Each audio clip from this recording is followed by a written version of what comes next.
Lecture number 6 سبق number 2 class 3 السلام علیکم بچوں۔ آج ہم نے سبق ہمارا وطن کے الفاظ معنی کرنے ہیں۔ بچوں آپ لوگ اپنی کاپیز کا پیج پلان کر لیں جس طرح سے آپ کو اسکرین پر دکھائی دے رہا ہے۔ چلیں ہم شروع کرتے ہیں۔ الفاظ معنی نمبر 1 پر ہے بے حد۔ بے حد کا معنی ہے بہت زیادہ۔ بے حد کا معنی ہے بہت زیادہ۔ نمبر 2 ریگستان۔ ریگستان کا معنی ہے ریتلا میدان۔ ریگستان کا معنی ہے ریتلا میدان۔ نمبر 3 پر ہے بندرگاہ۔ بندرگاہ کا معنی ہے جہازوں کے ٹھہرنے کی جگہ۔ بندرگاہ کا معنی ہے جہازوں کے ٹھہرنے کی جگہ۔ نمبر 4 پہ ہے زرخیز۔ زرخیز یعنی سرسبز یا شاداب۔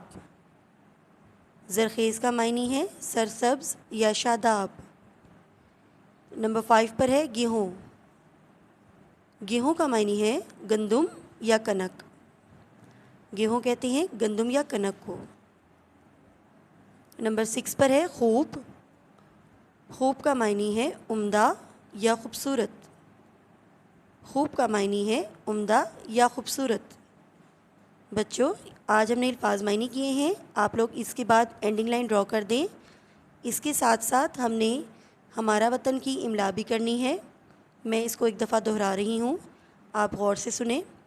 نمبر 1 پہ ہے صوبے، next Pakistan,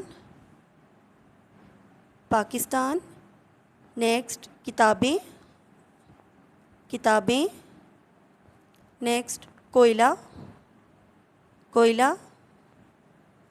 next Khyber Pakhtunkhwa, Khyber Pakhtunkhwa, next Karachi, Karachi, بزرگوں، بزرگوں، کپاس، کپاس، بلوچستان، بلوچستان، کانے، کانے، اور ہمارا لاسٹ ورڈ ہے مزار۔ بچوں ہم نے ہمارا وطن کے الفاظ معنی اور املا کی ہے۔ آپ نے اس املا کو اچھی طرح سے یاد کر کے اپنی کاپی پر پریکٹس کرنا ہے اور اپنی امی یا باجی کی مدد سے اس کو لکھنا ہے۔ اوکے بچوں، اللہ حافظ۔